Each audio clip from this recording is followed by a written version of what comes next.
Ayolah ikhwah al-mustami'in wal mustami'at, pendengar setia Radio Hidayah FM, pemirsa dimanapun antum antuna berada yang ikut menyimak siaran ini. Dan alhamdulillah kembali kita memuji Allah Rabbul Izzati wal Jalala. Dalam keadaan apapun kita dan kondisi bagaimanapun, kita wajib memuji Allah Rabbul Izzati wal Jalala. Dan kaum muslimin dan muslimat rahimani wa rahimakumullah, pendengar serta pemirsa radio dakwah dan TV-TV manapun berada. Semoga kita semuanya diberikan Allah Subhanahu wa taala perlindungan dari mara bahaya dan perlindungan dari bahaya wabah Covid-19. Di hari ini masih suasana berlebaran di hari yang ke-6 di bulan Syawal 1441 Hijriah, atau bertepatan hari ini tanggal 29 Mei 2020. Semoga Allah Subhanahu wa taala kembali memberikan kita pahala meskipun kita saat ini masih hanya bisa menuntut ilmu syar'i melalui media online, dan kita masih diharapkan untuk melakukan social distancing ataupun ya physical distancing atau menjaga jarak. Kaum muslimin dan muslimat, tentunya ini adalah takdir dari Allah Rabbul Izzati wal Jalalah. Untuk itu mari kita bersabar dan berdoa kepada Allah Subhanahu wa taala semoga keadaan kembali pulih dan normal. Amin ya rabbal alamin. Kaum muslimin dan muslimat rahimani wa rahimakumullah, dimanapun antum antuna berada, pendengar Radio Hidayah FM Kota Pekanbaru, pemirsa RJTV Kota Pekanbaru, pemirsa Asil TV Kota Pekanbaru, pemirsa Surau TV Padang, dan ya pemirsa Safdah TV, pemirsa Surabaya Mengaji, dan pemirsa Handil Mengaji, dan juga ada DSTV Tenggarong Kalimantan Timur, dan ya pendengar Radio Al-Hikmah FM Banyuwangi Jawa Timur, dan MSTV Samarinda, dan juga kaum muslimin dan muslimat lainnya yang ikut serta andil dan berpartisipasi dalam menyebarluaskan siaran ini. Dan tentunya mudah-mudahan kita semuanya mendapatkan pahala atas apa yang kita lakukan dengan niat ya mencari ridho Allah Subhanahu wa taala. Baik kaum muslimin dan muslimat pemirsa dimanapun Anda berada di seluruh penjuru tanah air dan juga di luar negeri, semoga Allah Subhanahu wa taala kembali memberikan kita kemudahan, kesehatan dan kesempatan untuk beramal soleh. Mudah-mudahan kita bisa melaksanakan puasa 6 hari di bulan Syawal ini, dan kami doakan semoga diberikan kemudahan. Amin ya rabbal alamin. Baik, alhamdulillah guru kita Al-Ustaz Abu Nuaim Dr. Aspri Rahmat Azai MA Hafizahullah Ta'ala sudah hadir bersama kita di studio Radio Hidayah FM Kota Pekanbaru. Alhamdulillah, mudah-mudahan beliau dalam keadaan sehat juga seperti kita. Amin ya rabbal alamin. Kita akan lanjutkan pembahasan kitab dari Syekh Ibrahim bin Amir Ar-Ruhaili Hafizahullah Ta'ala yang berjudul Asbabus Syar'iyyah An-Naji'ah fil wiqayah minal amrad al-wabaiyah al-faji'ah, atau dalam bahasa Indonesianya sebab-sebab syar'i yang ampuh untuk menjaga diri dari penyakit wabah yang berbahaya, ya seperti yang saat ini kita alami COVID-19 atau virus corona.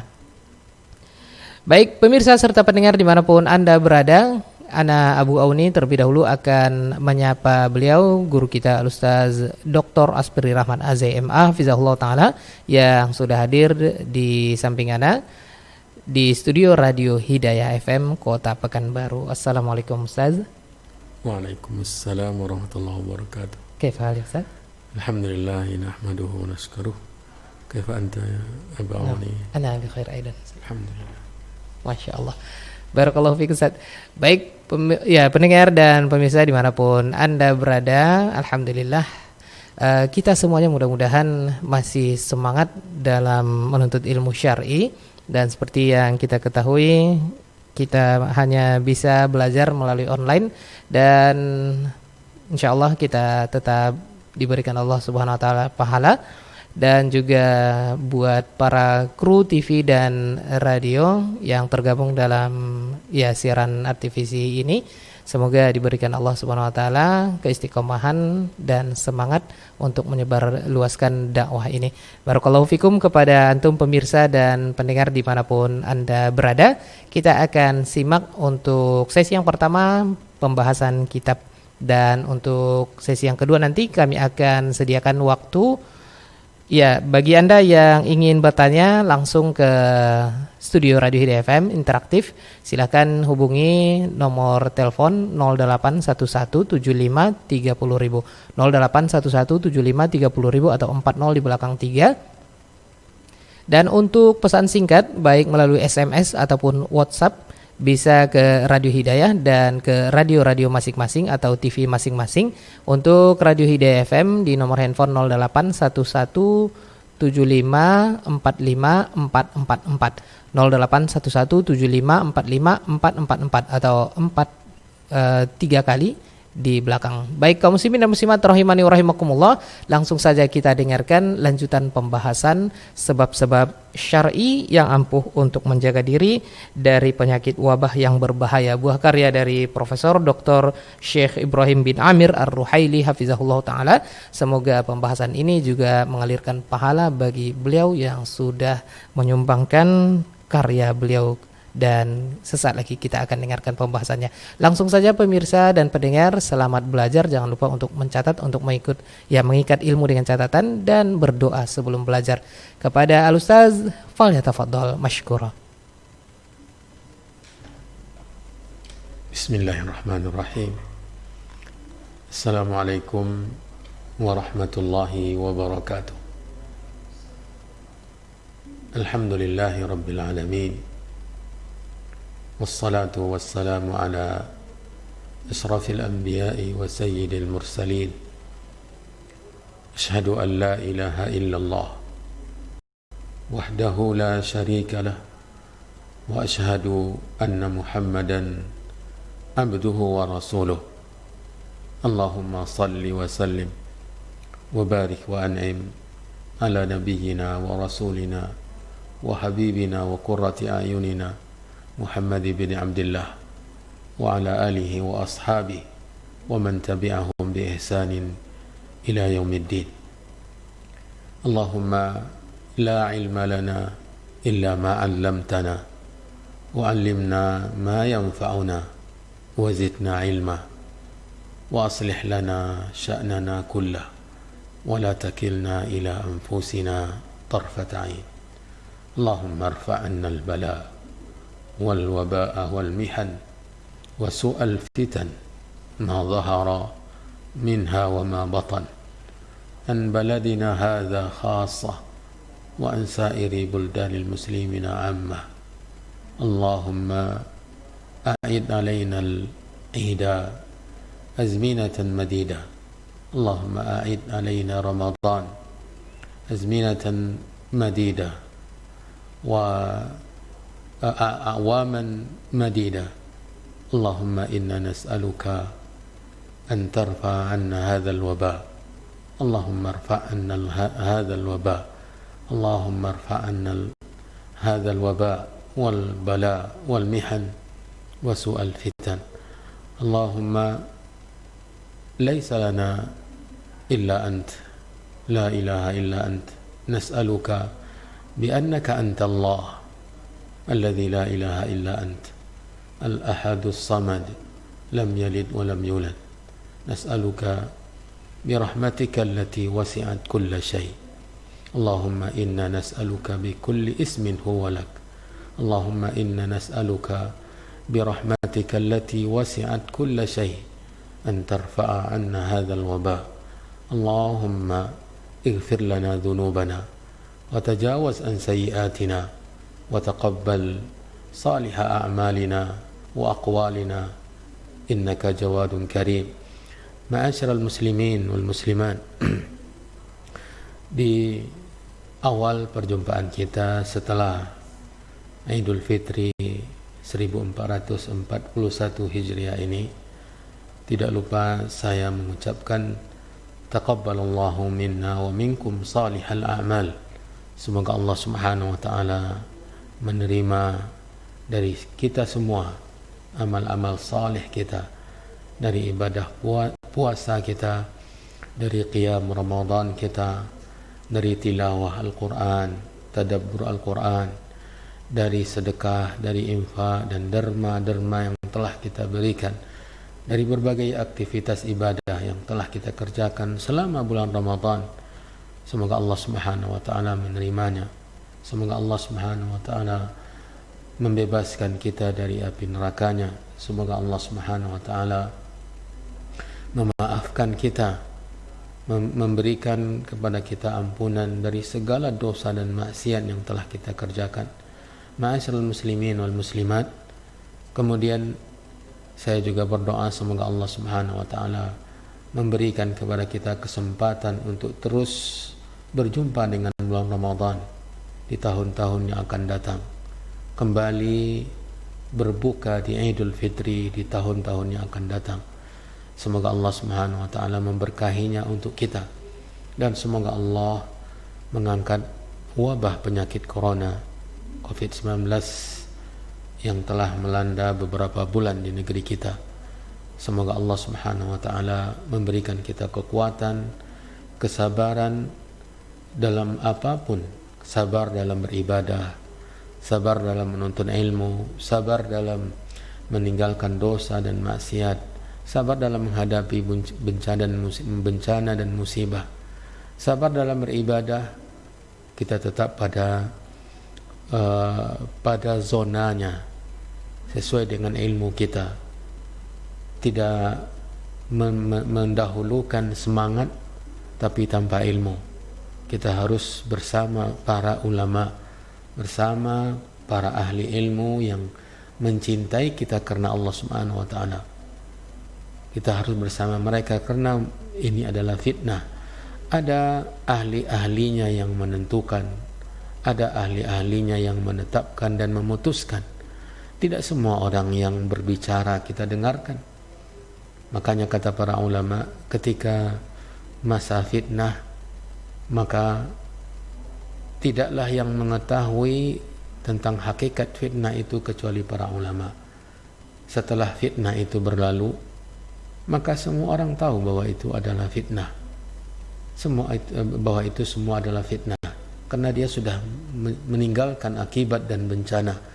Maka teruslah bersama ahli ilmu yang mapan dengan ilmunya, yang dekat dengan Allah dengan ilmunya, bukan hanya pandai berbicara, pandai merangkai kata kemudian di-share, disebarkan di berbagai media, tetapi para ulama yang mencintai dan menerapkan ilmu agama dalam mengurusi dirinya sendiri dan mengurusi semua.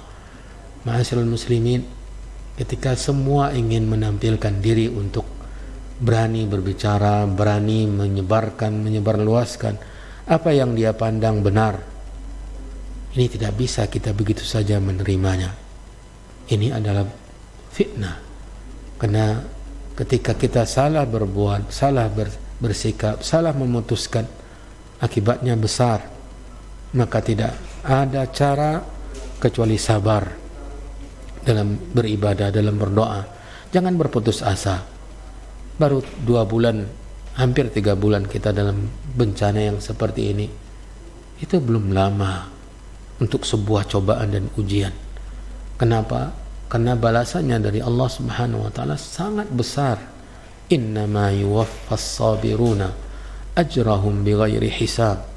Sesungguhnya akan dicukupkan untuk orang-orang yang sabar balasan mereka, balasan yang tidak ada batasnya. Tidak ada batasnya, bukan 1-2 bulan, bukan 1-2 tahun, bukan 40-50 tahun, tidak ada batasnya. Sementara hanya beberapa saat Allah menguji kita, menurunkan kepada kita cobaan. Allah Subhanahu wa taala mengatakan, walanabluwannakum bisyai'im minal khawfi wal ju' wa naqsim minal amwali wal anfusi wath thamarat wa basyiris sabirin alladzina idza asabatuhum musibah qalu inna lillahi wa inna ilaihi raji'un. Maka ma'asyiral muslimin, dengan suasana berlebaran dan berhari raya, saya kembali mengucapkan taqabbalallahu minna wa minkum salihal a'mal wa kullu amin wa antum bi khairin. Dan kita pada kesempatan ini melanjutkan ya pembahasan kita atau melanjutkan pelajaran kita membaca kitab Al-Asbabus Syar'iyyah An-Naji'ah fil Wiqayah min al-Amradil Wabaiyatil Faji'ah, sebab-sebab syar'i yang ampuh dalam menjaga dan melindungi diri dari penyakit-penyakit wabah yang berbahaya. Buah karya dari guru kita Syekh Ibrahim bin Amir Ar-Ruhaili hafizahullahu ta'ala wa matta'ahu bisihhati wal afiyah wa nafa'a bi ilmihi al-islam wal muslimin. Pada kesempatan sebelum ini kita telah sampai pada pembahasan yang poin yang kelima dari sebab-sebab syar'i. Yang kelima adalah meninggalkan berjabat tangan dengan orang-orang yang terpapar penyakit menular. Kemudian yang sekarang ini pelajaran kita yang baru yang sempat kita isyaratkan di penghujung perjumpaan kita pada materi pertama atau penyampaian materi pada pertemuan yang lalu adalah yang kata beliau sadisan, yang keenam, adamul qudumi ala baladin fihi ta'un wa man kana fihi la yakhruju min. Ya, ini sebab syar'i yang keenam adalah tidak mendatangi negeri yang di dalamnya tersebar wabah tersebut, ta'un, penyakit-penyakit menular tersebut. Bila mana kita berada di luar zona, maka kita tidak dibenarkan untuk masuk ke zona tersebut. Ya, untuk masuk ke zona tersebut. Yang kedua, wa man kana fihi la yakhruj minhu. Orang yang berada di zona tersebut, di zona yang terpapar virus tersebut atau yang tersebar di dalamnya virus tersebut atau wabah tersebut, maka dia tidak keluar meninggalkannya, lari dari, walaupun dia mungkin belum terkena, tidak dibenarkan untuk meninggalkan negeri atau wilayah tersebut. Ini adalah sebab yang keenam. Kata beliau hafizahullah ta'ala, faqad arsyada lidzalika Rasulullah sallallahu alaihi wasallam ala ma jaa fi hadithi Usamah ibn Zaid al-mutaqaddim, fi hadithi Usamah ibn Zaid radhiyallahu anhuma al-mutaqaddim, أن رسول الله صلى الله عليه وسلم قال في الطاعون فإذا سمعتم به بأرض فلا تقدموا عليه وإذا وقع بأرض وأنتم بها فلا تخرجوا فرارا منه. Hadis sahih diriwayatkan oleh Imam Bukhari dan Muslim sebagaimana yang telah dibacakan pada perjumpaan atau pada pembahasan yang terkait dengan ini pada hadis yang dikeluarkan oleh Imam Bukhari dan Muslim dari Usamah bin Zaid tentang ta'un, wabah yang menular yang membuat kulit membengkak, bernanah, berair ya. Itu anjuran Nabi sallallahu alaihi wasallam, arahan dan bimbingan dari Nabi. Fa idza sami'tum bihi bi ardin, bila engkau mendengar atau bila kamu mendengar ada wabah tersebut di suatu negeri, fala taqdamu alaih. Perhatikan kata-kata Nabi, fala taqdamu alaih, maka janganlah kamu mendatangi negeri tersebut. Kemudian wa idza waqa'a bi ardin wa antum biha, dan apabila terjadi pada satu negeri dan engkau di sana, maka fala takhruju, jangan kau keluar, jangan kamu keluar firaran min, karena hendak lari dari wabah tersebut. Pergi ke tempat yang dirasa aman, ke zona hijau misalnya, untuk berlindung, melarikan diri dari wabah tersebut. Bila mana terjadi di tempat dan engkau berada di sana, maka jangan keluar dari tempat tersebut karena hendak menyelamatkan diri. Ini tuntunan Nabi sallallahu alaihi wasallam. Kata beliau, wa fi riwayatin 'inda Muslimin, dan dalam riwayat yang lain di dalam Sahih Muslim, idza inna hadzal waj'a awis saqama rijzun udhiba bihi ba'dul umami qablakum. Inna hadzal waja' awis saqma aw saqama rijzun udhiba bihi ba'dul umami qablakum. Thumma baqiya ba'du bil ardi. Kata Nabi, sungguhnya penyakit ini, ya, wabah ini adalah siksa yang buruk yang Allah dengannya mengazab sebagian umat-umat sebelum kamu, sebelum umat Nabi Muhammad SAW, kata Nabi. Jadi wabah seperti ta'un atau wabah yang menular yang sangat buruk adalah azab yang buruk di mana Allah gunakan untuk menyiksa umat-umat sebelum umat Nabi Muhammad SAW. Perhatikan, jadi ini sudah lama, sudah ditimpakan oleh Allah sebagai azab dan siksa untuk umat-umat yang membangkang di masa dahulu dari umat-umat para nabi sebelum Nabi Muhammad SAW. Kemudian yang kedua, perhatikan, summa baqiya ba'du bil ardi.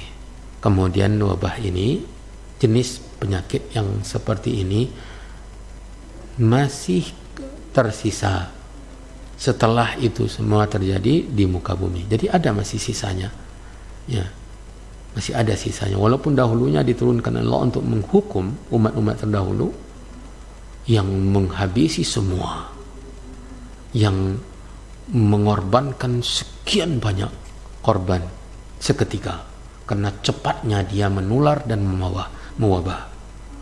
Dan nyata masih ada disisakan oleh Allah Subhanahu wa taala menurut berita dari Nabi SAW, dan ini ghaib yang wajib kita imani karena kita yakin Nabi SAW utusan Allah Subhanahu wa taala. Berita yang dia sampaikan pasti berita yang paling benar yang wajib kita imani dan kita percayai. Dia masih tersisa di muka bumi setelah digunakan oleh Allah untuk menghukum, menyiksa umat-umat terdahulu. Selanjutnya kata Nabi, fayadhhabul marrata wa ya'til ukhra. Dia, umat Nabi Muhammad ni, wabah yang seperti itu tiba dia kemudian menghilang. Dan ini memberikan kita rasa optimis bahwa Allah ternyata yang akan mengangkatnya, karena dia yang menimpakan dan dia pula yang akan menghilangkan. Manusia lemah, manusia tidak berdaya. Sekarang sudah sekian usaha dilakukan oleh manusia untuk menghentikan, untuk mengangkat, untuk membasmi dengan segala slogan-slogan, ungkapan-ungkapan. Kita kalahkan, kita. Manusia tidak berdaya. Allah Subhanahu wa taala yang menimpakan, dan Allah juga yang akan menghilangkan, mengangkatnya dari muka bumi ini. Dia tiba karena Allah yang berkehendak, bisa jadi sebagai hukuman, bisa jadi sebagai ujian keimanan bagi orang-orang yang beriman, ya, fitnah. Dan terkadang dia hilang, datang dan hilang. Kata Nabi, faman sami'a bihi bi ardin. Ini tuntunannya, karena dia akan pasti ada sampai hari kiamat. Ya, setelah dijadikan hukuman dan setelah ada di umat Nabi Muhammad, tetapi dia tiba kemudian hilang, tiba, sekian banyak dengan nama-nama yang dibuat oleh manusia. Kolera, virus yang sebelum-sebelumnya, SARS, ya, dibuat nama oleh manusia. Tetapi bencananya sama, tidak terlihatnya juga sama, dan membahayakan, cepatnya menular dan mewabah juga sama. Sekian banyak korban dan akibat dampak buruknya luar biasa, terutama COVID-19 di zaman kita sekarang ini.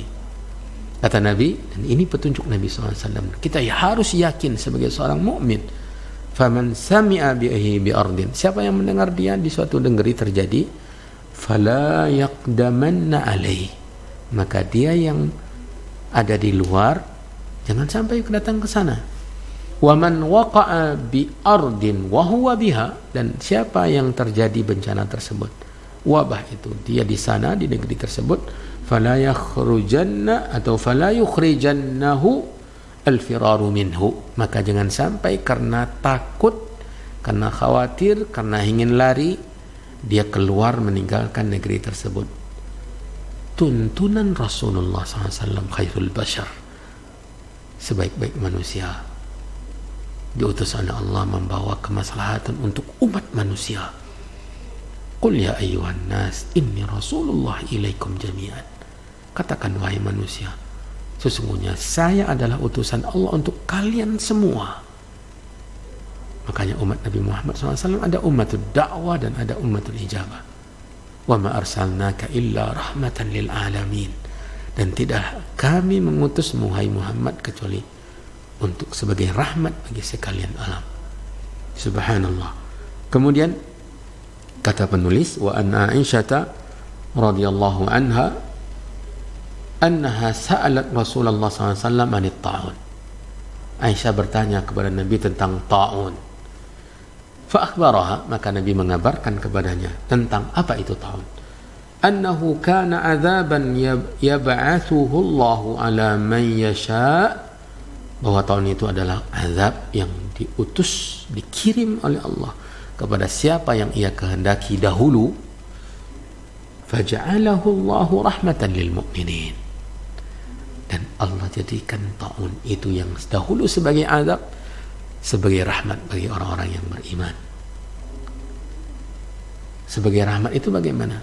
Sebagai menambah pahala, sebagai menambah kedekatan, sebagai teguran, peringatan dari Allah agar mereka kembali ke pangkal jalan, di jalan ketaatan, meninggalkan kelalaian, dosa dan maksiat.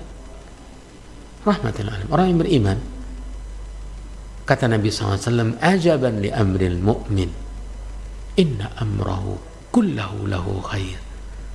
Menakjubkan sungguh keadaan orang yang beriman, sesungguhnya seluruh keadaannya dia akan mengambil dan menghasilkan kebaikan. In asabathu dharra sabara fakana khairun lah. Jika ditimpa oleh kesulitan, kesusahan, dia bersabar, dan itu kebaikan bagi orang yang beriman. Kita harus bersabar, jangan cepat-cepat berputus asa, jangan cepat-cepat merasa bahwa kita dalam kesempitan, jangan cepat-cepat merasa bahwa kita sudah terlalu lama bersabar. Berapalah? Dalam hitungan hari cuma. Bagi orang yang beriman tidak ada kata lama dalam musibah. Ayyub alaihissalam, Nabiullah, ditimpa penyakit yang luar biasa. Sekitar 18 tahun. Ya. Nabi SAW semenjak lahir dalam keadaan musibah, dalam keadaan yatim, kemudian dia kesusahan, kesulitan ekonomi, keluarga yang sekedarnya tidak, yang tingkat ekonominya rendah, ya, orang kakeknya meninggal dunia, ibunya meninggal dunia, musibah demi musibah, cobaan demi musibah. Tidak ada kata putus, tidak ada kata berakhir dari sabar. Ma'asyiral muslimin wal muslimat yang dirahmati dan dimuliakan oleh Allah, rahmatan lil alamin, sebagai rahmat bagi orang yang beriman. Falaisa min abdin yaqa'u ta'un fayamkuthu fi baladin sabiran, tidak ada seorang hamba, maka tidak seorang hamba pun yang terjadi ta'un lalu dia tetap di tempatnya, ta'un di tempatnya terjadi, kemudian dia tetap di sana dengan penuh kesabaran. Ya'lamu annahu la yusibahu illa ma kataballahu lah. Dia yakin bahwa tidaklah menimpa dia dari ta'un itu kecuali yang telah ditetapkan oleh Allah, telah ditakdirkan oleh Allah. Illa kana lahu mislu ajri syahid. Kalau ternyata menimpanya dan dia menerimanya dengan sabar, dan dia mengikuti tuntunan Nabi SAW dalam masalah ini, maka meninggalnya dalam keadaan syahid mendapatkan pahala orang yang mati syahid. Hadis ini dikeluarkan oleh Imam Bukhari. Ma'asyiral muslimin wal muslimat. Kemudian wa Abdullah bin Abbas radhiyallahu anhuma anna Umar bin Al-Khattab radhiyallahu an kharaja ila Syam, bahwa Umar pernah keluar meninggalkan Madinah untuk menuju Syam. Hatta idza kana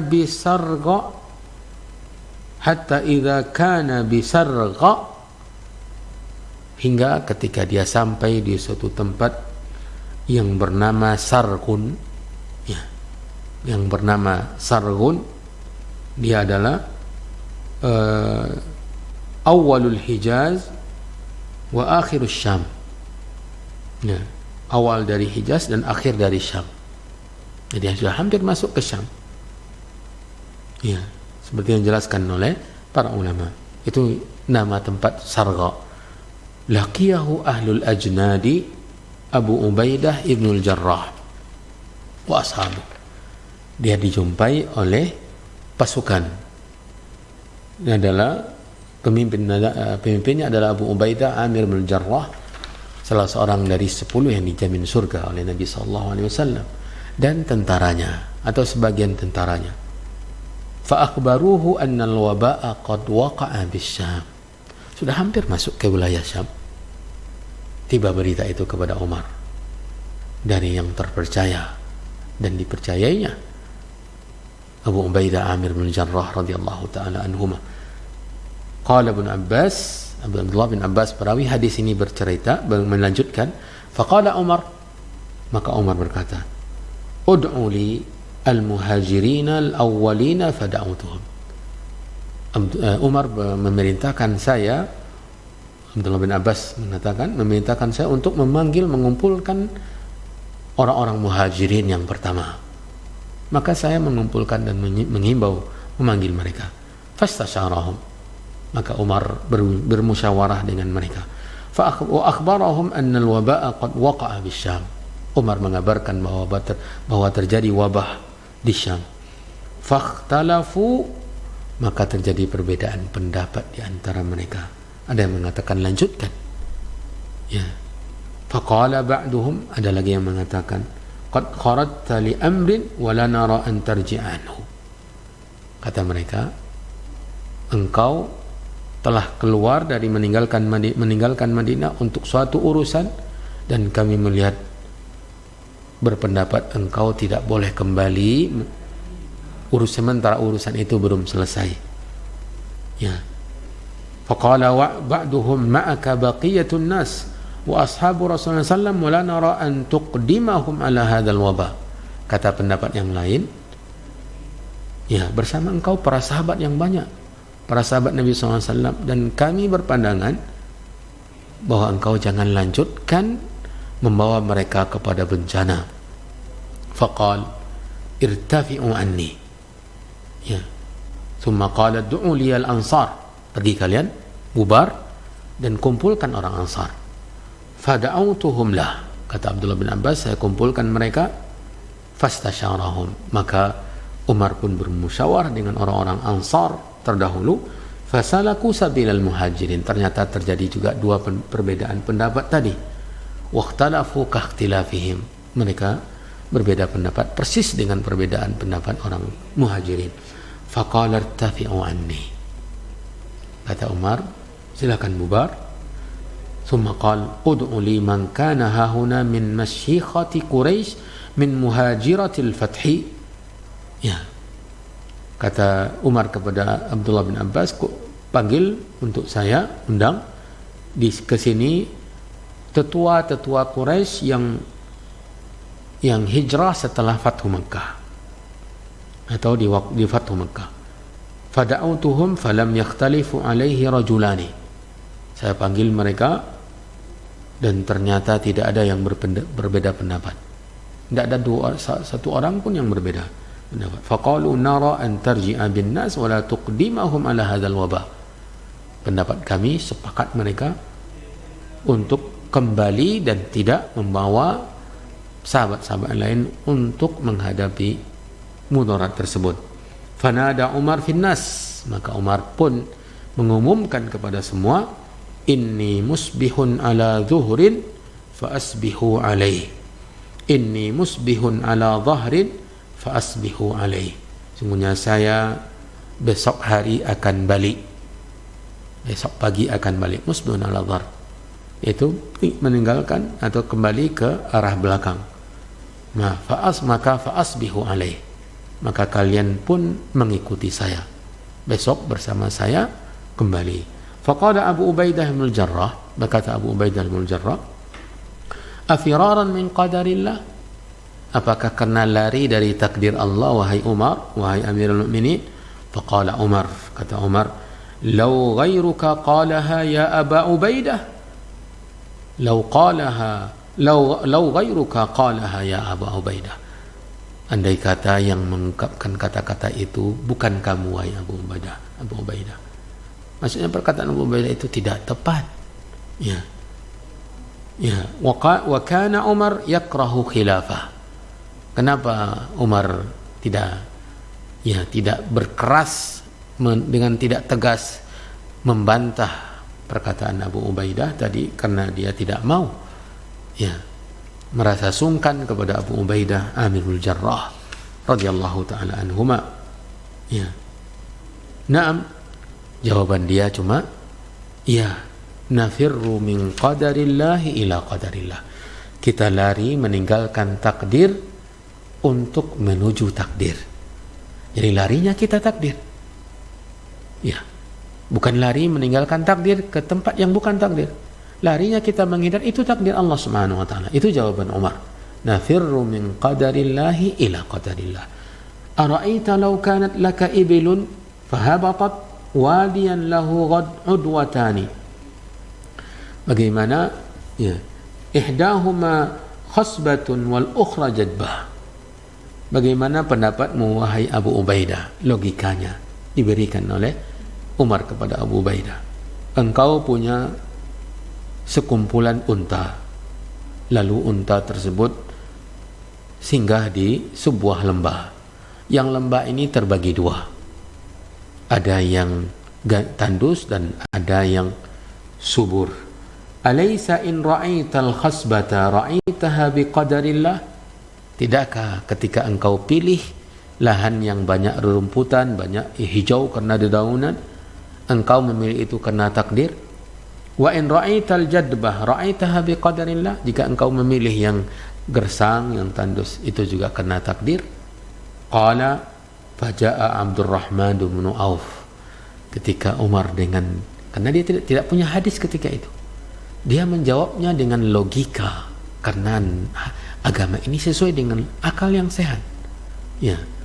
Tetapi Abdurrahman bin Auf radhiyallahu taala anhu juga salah satu dari 10 sahabat yang dijamin surga. Umar, Abu Ubaidah bin Jarrah, Abdurrahman bin Auf. Kata Abdurrahman bin Auf, wa kana mutaghayyiban fi ba'di hajatihin. Ketika terjadi dialog tadi, ketika terjadi diskusi dengan Muhajirin dengan Ansar, dia tidak ada karena ada hajatnya. Dia tidak ada di situ, di tempat itu. Faqala inna indi min hadza ilman. Kata Abdurrahman bin Auf, saya dalam hal ini punya ilmu. Maksudnya hadis Nabi. Kata beliau, sami'tu Rasulullah SAW yaqul. Saya mendengar Nabi SAW bersabda, idza sami'tum bihi bi ardin wala taqdamu alaih. Jika kalian mendengar ada wabah taun itu di suatu tempat, maka jangan datangi.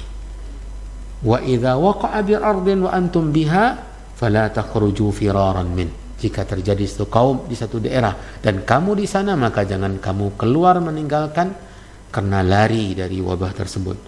Qal, setelah mendapatkan hadis tadi, Umar benar-benar bahagia dan dia mengatakan, fahamidallah. Kata Abdullah bin Abbas bercerita, fahamidallah Umaru ibn Khattab thumma sarafa. Umar memuji Allah Subhanahu wa taala, kemudian dia balik arah kembali ke Madinah sebagaimana yang telah ia putuskan, karena logika yang benar telah kemudian ditopang oleh hadis dari Nabi SAW. Maka ma'asyiral muslimin wal muslimat, itu cara atau sebab atau salah satu sebab yang telah diterapkan, diarahkan oleh pemerintah kita. Bagi yang berada di luar zona, jangan datang ke tempat yang zona merah, yang seperti zona merah, zona hijau. Yang berada di zona merah, di tempat terpapar wabah ini, maka jangan keluar karena melarikan diri ke tempat yang aman.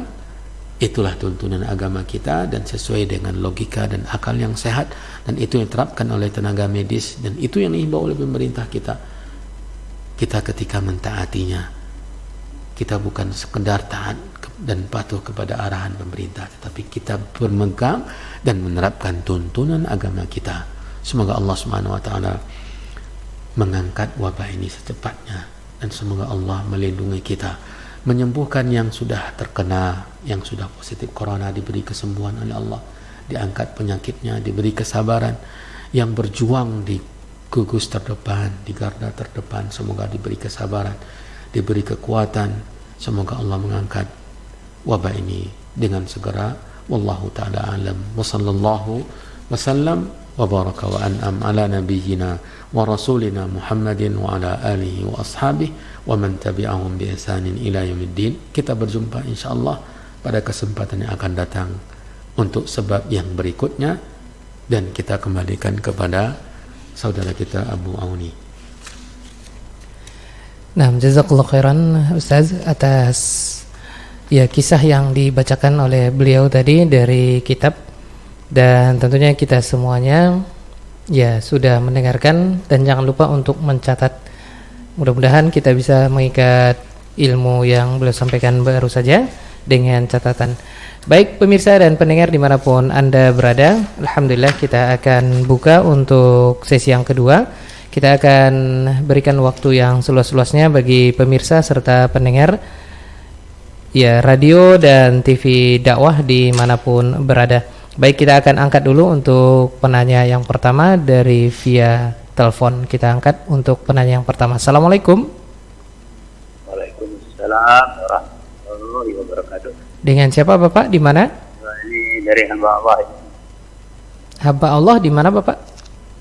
Di Lampung.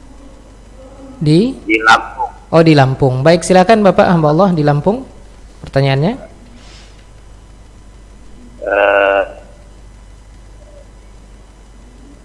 Mau numpang tanya Ustaz. Ya, silakan Pak, silakan. Jadi pertama saya ingin menanyakan tentang mandi. Tentang apa Bapak? Tentang mandi. Mandi. Baik, silakan Bapak. Bab tentang mandi. Jadi mandi, tentang mandi. Iya. Mandi, kita sudah tahu bahwa ada mandi besar, ada mandi besar itu mandi junub. Iya.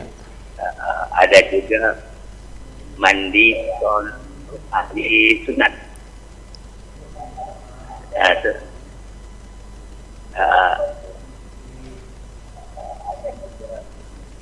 Iya. Terus, jadi pertanyaannya, boleh tidak disatukan mandi besar dengan mandi sunat hari? Iya. Baik, itu saja pertanyaannya Bapak. Jadi belum. Ya, silakan. Jadi mandi ini dilaksanakan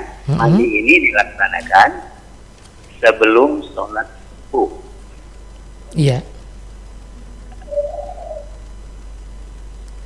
Mandinya dilaksanakan sebelum sholat subuh Bapak ya? Ya. Ya, baik. Ya. Terima kasih. Kemudian kedua. Cukup satu saja Bapak karena waktu kita terbatas. Mohon maaf ya Bapak ya. Satu lagi. Iya. Ya, minta satu lagi. Silakan. Ya, jadi Masalah minyak harum. Iya, minyak harum Minyak atau harum. parfum Bapak ya? Masalah minyak harum. Iya. Boleh tidak Mm-mm. kita untuk sholat memakai minyak harum yang bisa disemprot? Mengandung alkohol Bapak maksudnya? Ya, Iya. mengandung alkohol. Oke. Ya, sudah bisa dipahami. Baik, cukup. Jazakallah khair. Terima kasih. Ya. Assalamualaikum warahmatullahi wabarakatuh. Waalaikumsalam warahmatullahi wabarakatuh. Bapak hamba Allah di Lampung, Ustaz. Silakan. Dua pertanyaan dari Lampung. Jadi yang pertama tentang menggabungkan antara mandi besar yaitu mandi junub dengan mandi sunnah untuk persiapan salat Jumat di waktu sebelum subuh. Jawabannya wallahu taala alam. Ya, kalau ditanya boleh, maka yang saya tahu boleh ya. Yang saya tahu boleh bila mana aktivitas setelah salat subuh itu menuju salat Jumat tidak menguras keringat, ya, tidak membuat badannya bau kembali. Ya, mungkin dia berada di rumah saja dan tidak ada aktivitas yang membuat dia kotor badannya atau berkeringat, maka mandi junub sebelum subuh dia niatkan untuk salat Jumat berikutnya nantinya siang hari, maka tidak mengapa. Tetapi bagusnya, afdalnya Bapak mendapatkan dua pahala.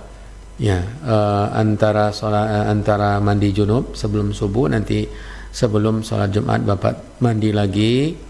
Bila mana memungkinkan, maka memperoleh pahala dengan dua mandi itu adalah sebuah hal yang sangat utama.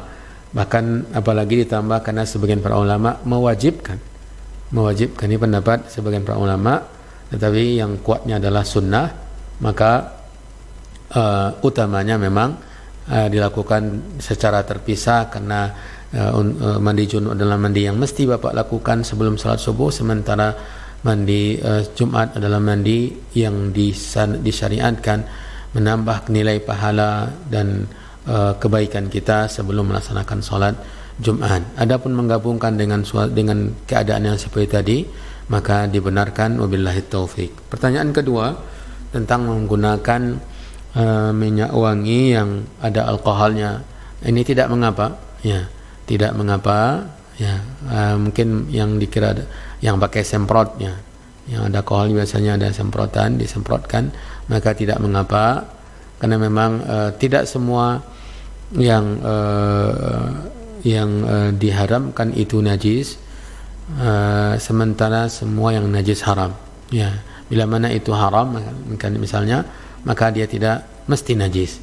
Jadi yang memang terjadi perbedaan pendapat. Jadi yang saya lihat di sini dibenarkan untuk menggunakan parfum yang ada alkoholnya walau untuk ibadah salat, wabillahi taufik. Ya, jazakallahu khairan atas jawaban dua dari pertanyaan Bapak hamba Allah di Lampung. Kini kita beralih ke pertanyaan WhatsApp dulu untuk ya sahabat Safdah TV. Ya, pertanyaan dari sahabat Safdah TV, ada Bapak Abu Zafriano di Bekasi. Ya, Abu Zafriano di Bekasi. Assalamualaikum Ustaz. Waalaikumsalam warahmatullahi wabarakatuh. Di Bekasi ada yang daerah hijau. Jadi ada masjid dekat rumah per hari ini mengadakan sholat jamaah dan juga Jumatan. Hanya saja menjalani protokol PSBB dan salah satunya saf sholat berjarak 1-2 meter antara jamaah. Kira-kira bagaimana ya Ustaz? Sahkah sholatnya atau ana tetap sholat zuhur di rumah? Syukron dari sahabat Safdah TV, Abu Zafriano di Bekasi. Ya, Abu Zafriano Bekasi menanyakan, pemirsa Sabda TV ya, menanyakan tentang keadaan di sebagian daerah di Bekasi ya, yang dalam zona hijau. Kemudian sudah ada, mungkin bila mana memang ada dari pemerintah setempat ya, sudah membolehkan atau tetap membolehkan sholat berjamaah dan bahkan sholat Jumat dengan aturan protokol PSBB, yaitu hand sanitizer, kemudian pakai masker, kemudian dalam sholatnya ketika safnya ada jarak yang menggunakan jarak physical distancing, maka saf yang terpisah dengan dalam kondisi darurat tersebut, ya dalam kondisi darurat tersebut ini adalah perkara yang diperselisihkan oleh para ulama. Ya, ada yang mengatakan bahwa dalam kondisi normal wajib untuk merapatkan saf, dalam kondisi tidak normal seperti ini dengan tujuan juga untuk menghentikan penyebaran virus corona, maka dibenarkan dan tidak merusak atau tidak membatalkan salat jamaah. Ini fatwa sebagian para ulama, wallahu taala alam. Maka kalau memang di situ pemerintah tidak artinya tidak melarang dan tidak ada himbauan untuk sholat di rumah, maka silakan sholat dengan suasana seperti itu. Wabillahi taufiq. Ya, nah, jazakallahu khairan atas jawabannya Ustaz. Mudah-mudahan Abu Zafriano di Bekasi yang bertanya dari sahabat Safdah TV bisa memahami dan kita semuanya. Barakallahu fikum. Baik kaum muslimin dan muslimat rahimani wa rahimakumullah. Ya, kita angkat untuk pertanyaan berikutnya. Ada pertanyaan dari SMS yang sudah masuk dari Ukhti Fitri. Ya, Fitri di Pekanbaru bertanya, Assalamualaikum warahmatullahi wabarakatuh Ustaz. Waalaikumsalam warahmatullahi wabarakatuh. Bagaimana statusnya Ustaz seseorang yang sudah berpuasa Syawal 2 hari, di hari berikutnya dia berniat untuk mengqadha dahulu puasa Ramadannya?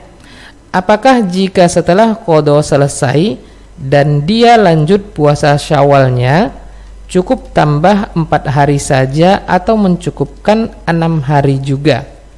Jazakumullahu khairan wa barakallahu fiik, dari Fitri di Pekanbaru. Ya, Ukhti Fitri di Pekanbaru, pertanyaannya tentang seseorang yang setelah berpuasa, telah puasa 6 hari Syawal selama 2 hari dengan niat ya puasa Syawal, kemudian mungkin ada keinginan untuk mengqadha puasa yang tersisa di bulan Ramadan, maka dia menyelesaikan qadanya terlebih dahulu lalu menyempurnakan sisa puasa Syawalnya. Apakah dibenarkan? Maka jawabannya wallahu taala a'lam, tidak mengapa, karena memang puasa Syawal itu tidak mesti berurutan. Puasa Syawal yang 6 hari tidak mesti berurutan, tidak mesti di awal Syawal, tidak mesti pertengahan, tidak mesti di akhir, bebas. Yang penting setelah selesai, yang penting di bulan Syawal.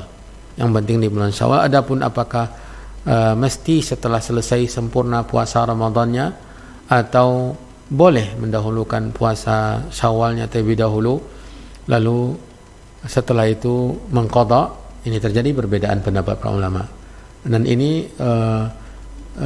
yang dilakukan oleh yang bertanya adalah puasa Syawal terlebih dahulu sebagian, yaitu 2 hari, kemudian dia menyempurnakan atau membayar hutang puasa Ramadannya selesai, lalu dia melengkapi atau menyelesaikan sisa dari puasa Syawalnya, maka ini wallahu ta'ala alam, tidak mengapa, wabillahi taufiq. Baik, nah, jazakallahu khairan atas jawaban dan penjelasan Ustaz. Mudah-mudahan Ukhti Fitri dan ya khususnya bagi kaum muslimah bisa memahami jawaban dari Ustaz. Dan kita akan buka untuk pertanyaan berikutnya, layanan interaktif 08117530.000. Bagi Anda yang ingin bertanya melalui layanan SMS dan juga WhatsApp, silahkan ke ya TV masing-masing. Ya TV masing-masing, ya ahlan buat Rifkon TV di Banjarmasin yang sudah bergabung, dan juga TV-TV lainnya dan juga radio-radio lainnya. Kita akan angkat untuk pertanyaan berikutnya dari via interaktif. Assalamualaikum. Halo. Ya, halo. Assalamualaikum Bapak. Dengan Bapak Ahmad Palembang. Bapak Ahmad di Palembang. Ya. Ya, silakan langsung saja pertanyaannya Bapak Ahmad di Palembang. Mau bertanya ini, Pak. Bertanya, kalau tidur itu kepala diarahkan kemana, Bu? Pak? Gimana Pak? Kalau tidur kepala diarahkan kemana begitu? Dimiringkan Ya, kemana itu aja, Bapak ya? Ya itu aja, Pak. Oke, Ya. baik. Terima kasih atas Waalaikumsalam warahmatullahi wabarakatuh. Bapak Ahmad tadi di Palembang bertanya tentang kepala kalau tidur diarahkan ke mana, Ustaz? Ya. Terima kasih untuk Bapak Ahmad di Palembang. Ya. Sebelum menjawab pertanyaan ini, maka saya ingin memberikan sedikit arahannya. Dalam belajar agama, maka seorang Muslim ada yang mesti diketahuinya, yang wajib, yang fardu ain diketahuinya, yang dia wajib menuntutnya, seperti ilmu akidah, tentang tata cara beribadah, tata cara sholat, tata cara puasa, dan yang lain-lainnya.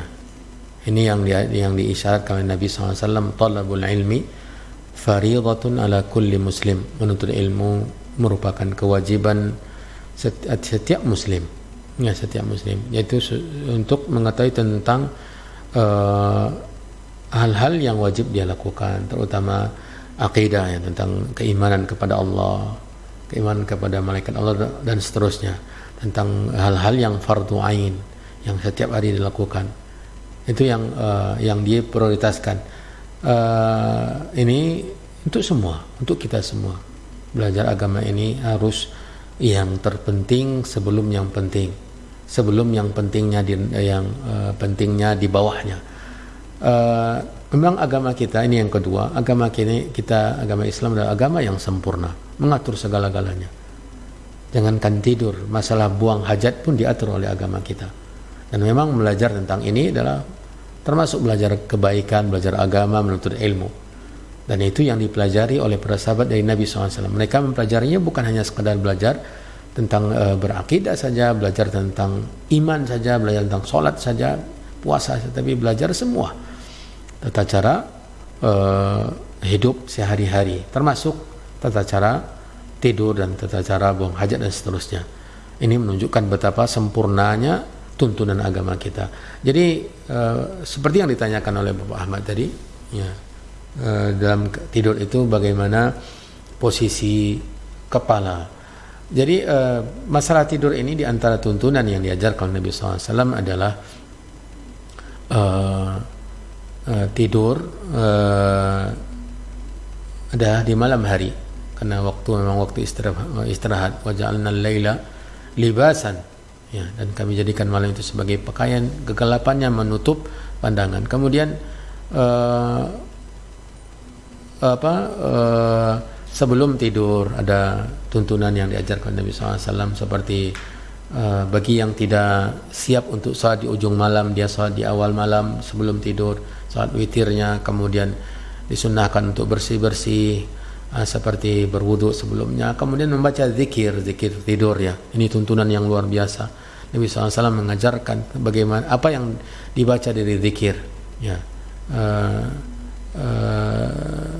Bismika Allahumma amutu wa ahya, bismika rabbi wada'tu jambi wa bika arfa'uhu, fa in amsakta nafsi farhamha wa in arsaltaha fahfadha bima tahfadhu bihi ibadaka salihin.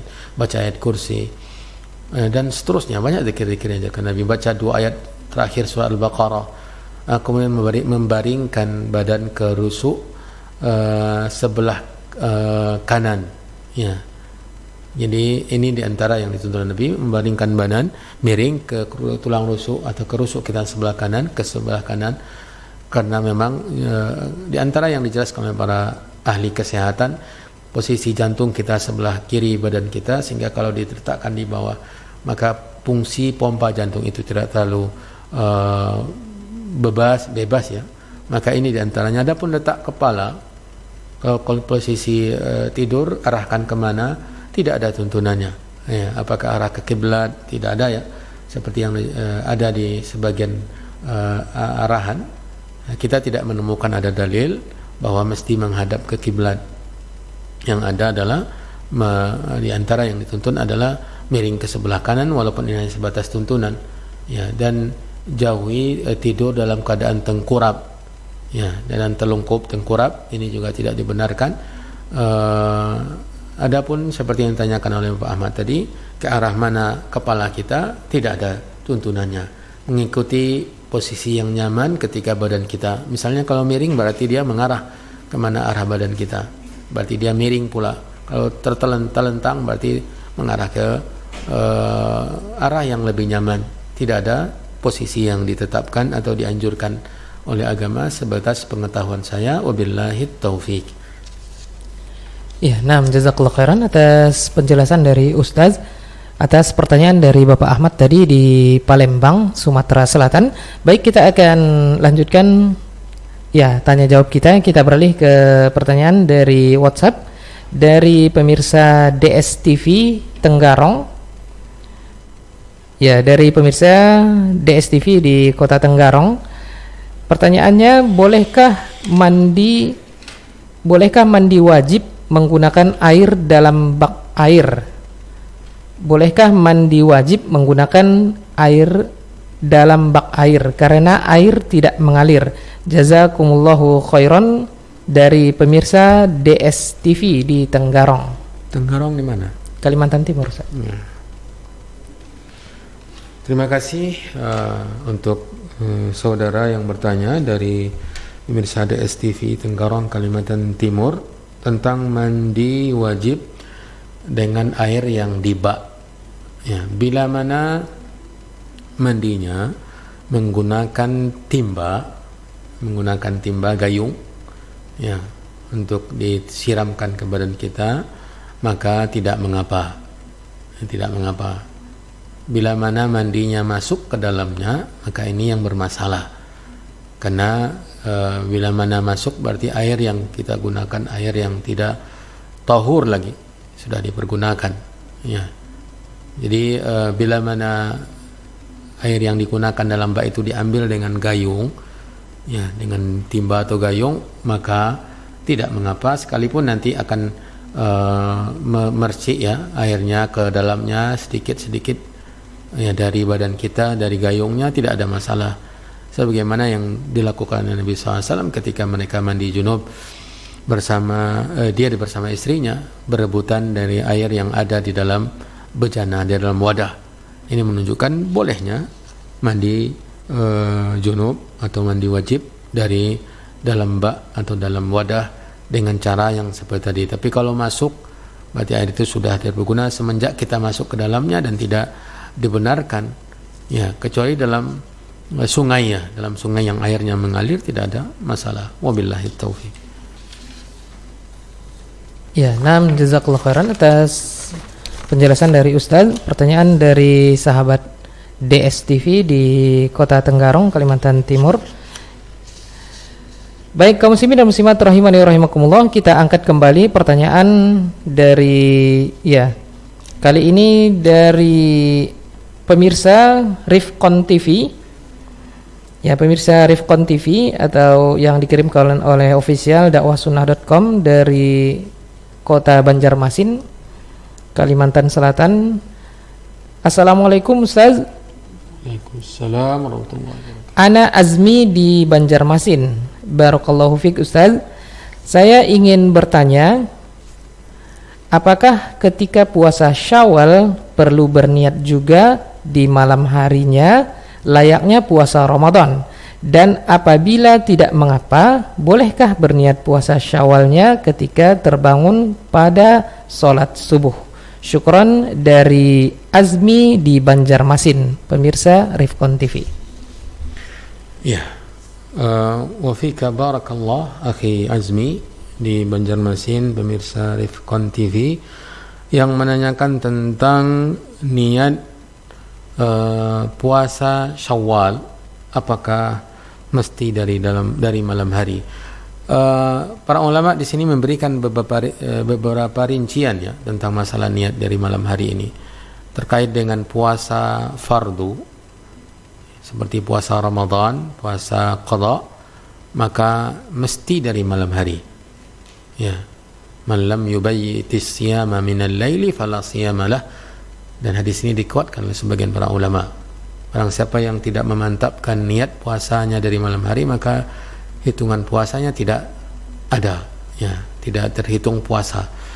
Kemudian yang kedua, puasa sunnah. Puasa sunnah ini terbagi juga. Puasa sunnah yang khusus, puasa sunnah yang khusus, dan puasa sunnah yang khusus ini termasuk Syawal, ya, puasa sunnah khusus. Maka wallahu ta'ala alam, saya lebih condong kepada meniatkannya dari malam hari, ya, meniatkannya dari malam hari. Adapun tentang kasus salat, ketika salat subuh sudah berniat, malamnya tidak ada niat, tapi salat subuh ada niat untuk puasa Syawal, ya, salat subuh, apakah cukup? Wallahu ta'ala dalam kondisi yang seperti ini, salat subuh atau sebelum salat subuh atau ketika atau setelah salat subuh dia berniat untuk puasa Syawal, wallahu ta'ala alam, ini mungkin sangat ringan, ya. Yang masalahnya nanti setelah jam 8 atau jam 9 pagi dia berniat untuk puasa Syawal, maka ini tidak dibenarkan karena dia puasa khusus, ya. Adapun yang boleh puasa dengan niat yang di siang hari atau di pagi hari, itu puasa mutlak.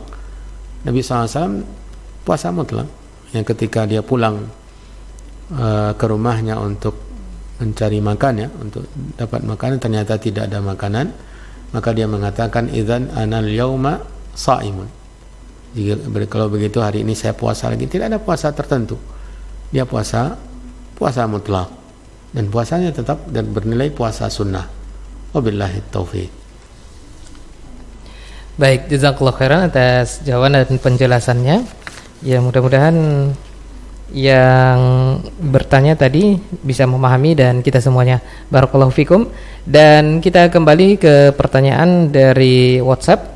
Ya, kembali ada pertanyaan dari sahabat Safdah TV. Ya, Ibnu Hurrial di Jakarta. Ibnu Hurrial, Ustaz. Ibnu Hurrial di Jakarta. Assalamualaikum Ustaz. Waalaikumsalam warahmatullahi. Dalam waktu dekat sudah diizinkan Jumatan lagi, dan qadarullah ketemu hal seperti ini. Jamaah direnggangkan karena mengikuti protokol kesehatan.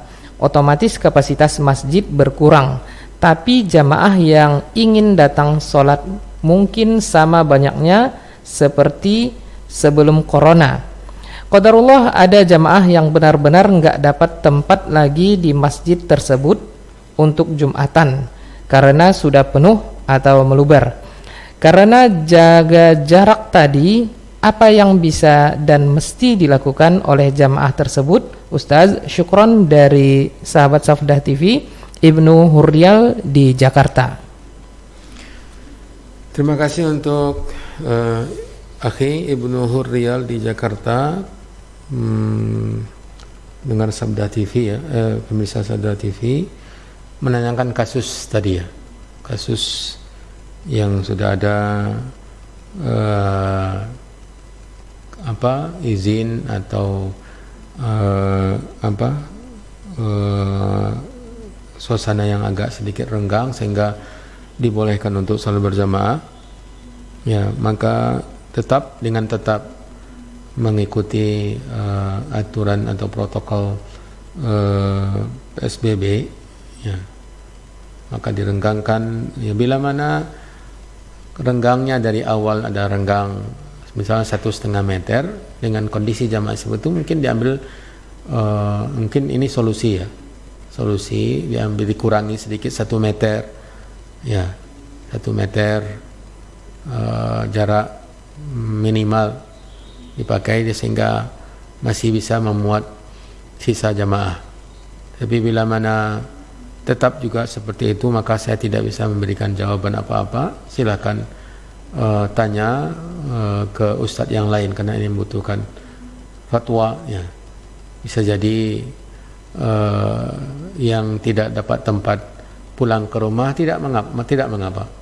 Ya, bisa jadi yang ketika sampai di rumah dan protokol kesehatan dari pemerintah seperti tadi mesti diterapkan, maka dengan keadaan tidak mendapatkan tempat dan dia mengurungkan niat untuk salat Jumat dan balik ke rumah untuk salat zuhur, wallahu ta'ala alam, tidak mengapa.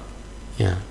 Adapun solusi yang tadi, bila mana jarak 1,5 meter, ya itu jarak ideal, kemudian bisa jadi dipakai jarak 1 meternya sehingga masih menyisakan tempat untuk yang tersisa. Wabillahi taufiq.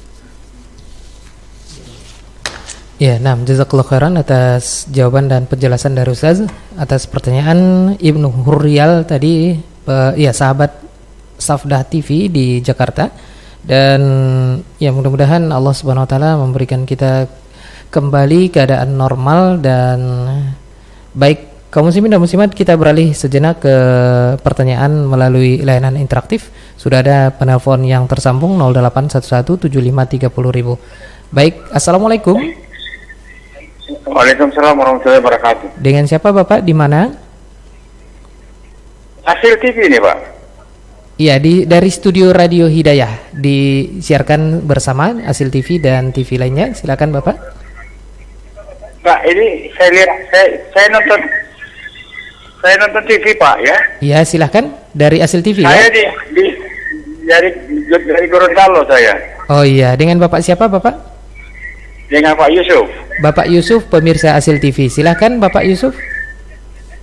Ini ada konsultasi apa di TV? Saya mau tanyakan mengenai sholat itu Pak, sholat tasbih itu bagaimana pelaksanaannya dan apa itu dalilnya kuat itu Pak? Itu saja Bapak Yusuf. Ya itu saja Pak. Terima kasih. Assalamualaikum. Waalaikumsalam warahmatullahi wabarakatuh. Bapak Yusuf, pemirsa Hasil TV dari Gorontalo. Ya, terima kasih untuk Bapak Yusuf di Gorontalo menanyakan tentang salat tasbih, apakah dalilnya kuat. Memang hadisnya dikeluarkan oleh sebagian dari kitab sunannya. Kalau saya tidak salah di Sunan At-Tirmidzi atau Abu Dawud, ya. Dan para ulama berbeda pendapat. Para ulama hadis berbeda pendapat. Ada yang menguatkan dan ada yang bahkan menilai hadis ini mungkar, hadis salat tasbih ini, dari lafaznya dan juga dari maknanya mungkar. Ya, terjadi perbedaan pendapat.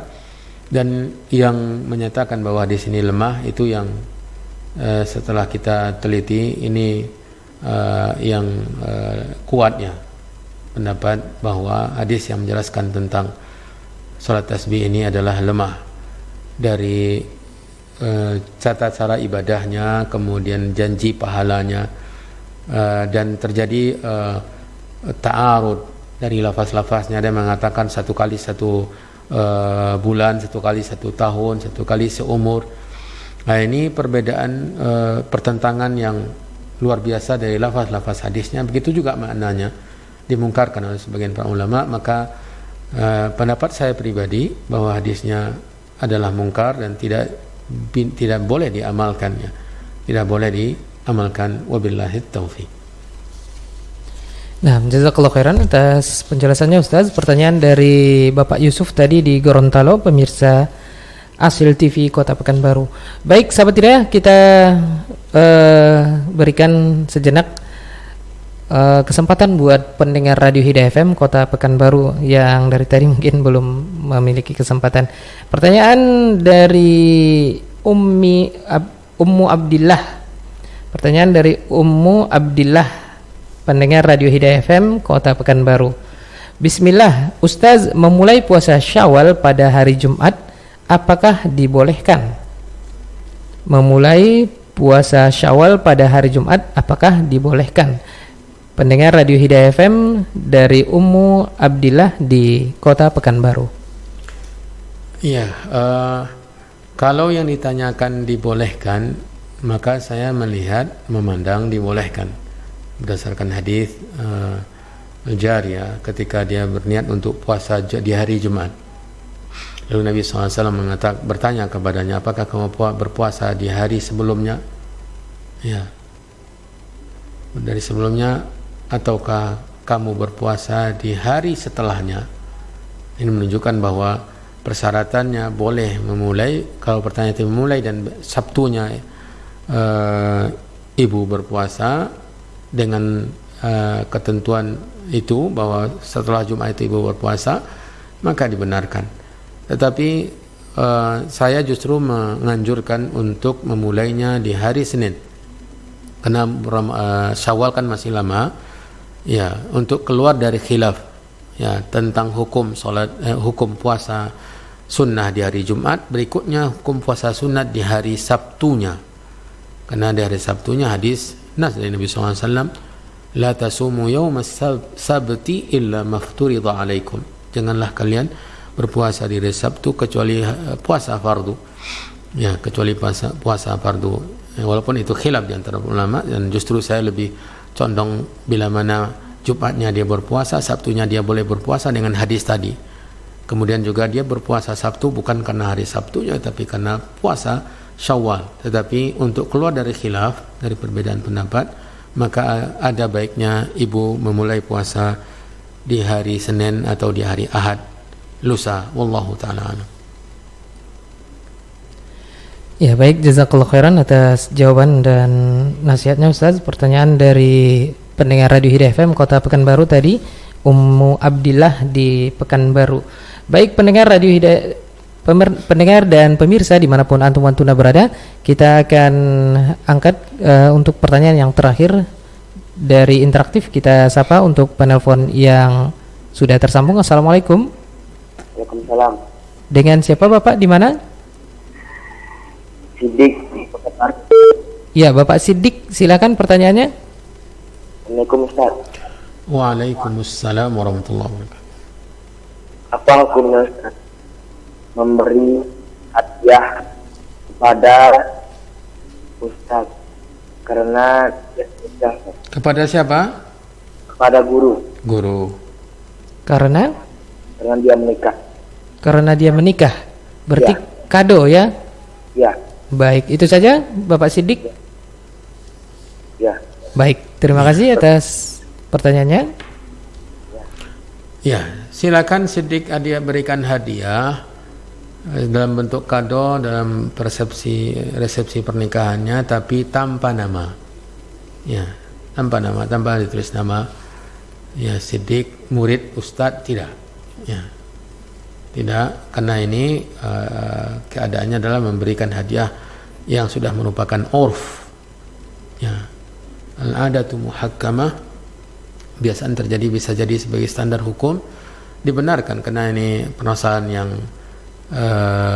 yang mubah, boleh ya. Seorang murid memberikan hadiah kepada gurunya dalam pernikahannya untuk bisa keluar dari hal-hal yang negatif, maka tanpa menyebut atau menulis nama di sana, dia juga tidak akan tahu bahwa muridnya yang memberikan ya hadiah tersebut, karena sekian banyak kado yang akan dia buka. Wallahu ta'ala alam. Nah, jazakallah khairan atas pertanyaan dari Siddiq ya. Mudah-mudahan jujur pertanyaannya dan jujur sudah dijawab tadi oleh Ustaz tentang kado. Mudah-mudahan tidak berniat meminta sesuatu. Baik, kaum muslimin dan muslimat rahimani wa rahimakumullah, azanallahu iyyakum jami'an.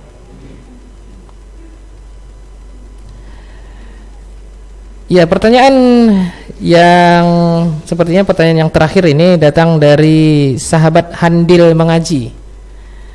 Pertanyaan dari sahabat Handil Mengaji yang juga merelay ya kajian ini. Baik, pertanyaannya, Ustaz, di daerah saya masjid mulai dibuka tapi dengan syarat menjalankan protokol, yakni saf jamaah tidak rapat atau renggang 1 meter. Apakah saya wajib mendatangi sholat 5 waktu dan Jumat berjamaah di masjid? Pertanyaan dari sahabat Handil Mengaji, ya, tidak ada nama dan alamatnya.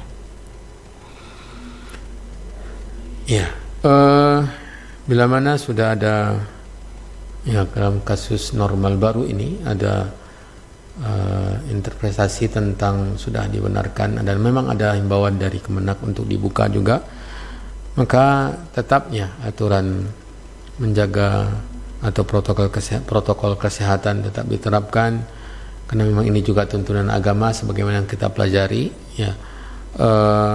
Para ulama memang berbeda pendapat tentang hukum merapatkan shaf ya.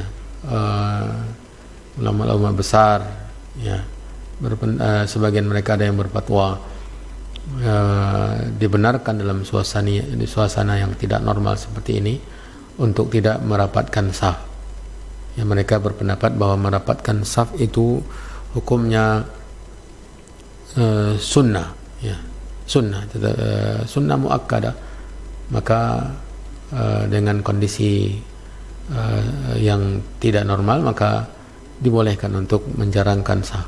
Pertanyaan apakah tetap hadir ya? Ya silakan hadir, dan bila mana salat di rumah, berjamaah di rumah dengan tujuannya juga tidak sama dengan tujuan yang sama, maka juga tidak mengapa untuk tetap salat di rumah ya. Wabillahi taufiq. Ya, nah, jazakallahu khairan atas pertanyaan dari Handil Mengaji yang ikut merilai kajian ini, dan pemirsa serta pendengar dimanapun Anda berada ya, karena pertanyaan cukup banyak dan kajian ini disiarkan secara langsung live bersama Mitra RTVC, dan waktu di Indonesia Barat sudah menunjukkan ya pukul 11 lewat 12 menit waktu Indonesia Barat. Kita akan tutup dengan ikhtitam. Mohon maaf untuk ya pemirsa dan pendengar di Indonesia Timur atau Indonesia Tengah ya, mudah-mudahan bisa menyimak mau baik siaran tunda atau siaran langsung. Baik kaum muslimin dan muslimat rahimani wa rahimakumullah, tentunya pertanyaan Anda mudah-mudahan sudah diketahui Allah Subhanahu wa taala. Niat-niat baik Anda semuanya semoga diganjar dengan pahala meskipun tidak bisa kita ajukan. Barakallahu fikum. Langsung saya kita dengarkan ikhtitam atau penutup dari Ustaz. Kepada Ustaz, tafadhol mashkura. Baik. Bismillahirrahmanirrahim. Ma'asyiral muslimin wal muslimat yang dirahmati dan dimuliakan oleh Allah Subhanahu wa taala. Di penghujung perjumpaan kita di pagi menjelang siang di hari yang mulia ini, saya menghimbau kita semua untuk tetap menjaga keistiqomahan dalam beribadah, dalam ketakwaan. Ya, terutama setelah selesai kita dari berpuasa di bulan Ramadan, maka jangan sampai kita hentikan juga ibadah puasa, karena kita tetap dituntun oleh syariat untuk tidak berhenti. Puasa-puasa sunnah sangat banyak, terutama puasa 6 hari di bulan Syawal ini yang keutamaannya sangat luar biasa. Nabi kita Muhammad SAW bersabda dalam hadis yang sahih, "Man shama Ramadana thumma atba'ahu sittan min Syawal kana ka shaumi dahrin." Barang siapa puasa Ramadan lalu mengiringinya dengan 6 hari puasa di bulan Syawal, maka puasanya tersebut akan seperti puasa 1 tahun. Keutamaannya, nilainya, pahalanya.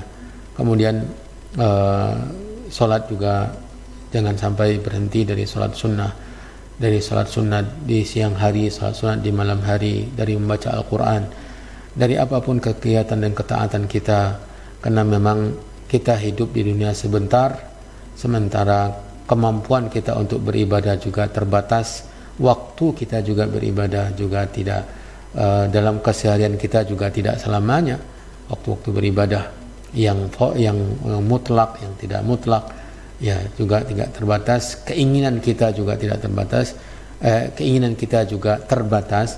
Maka saya menghimbau, mari kita tetap menjaga keistiqomahan, menjaga ibadah, dan meminta kepada Allah untuk dimudahkan, diberikan keistiqomahan dan as-sabat di atas ibadah dan ketaatan. Semoga Allah Subhanahu wa taala merahmati kita, melindungi kita, memberikan kita taufik dan memberikan kita istiqamah dan husnul khatimah. Innahu jawadun karim. Wa sallallahu wa sallam wa baraka wa an'am ala nabiyyina wa rasulina Muhammadin wa ala alihi wa ashabihi wa man tabi'ahum bi ihsanin ila yaumiddin. Wa akhiru da'wana anil hamdulillahi rabbil alamin. Nah, jazakallahu khairan kita ucapkan kepada guru kita Ustaz Abu Nuaim Dr. Asbri Rahmat Azai MA hafizahullah taala yang sudah memberikan kita wejangan dan juga nasihat di penghujung acara ini.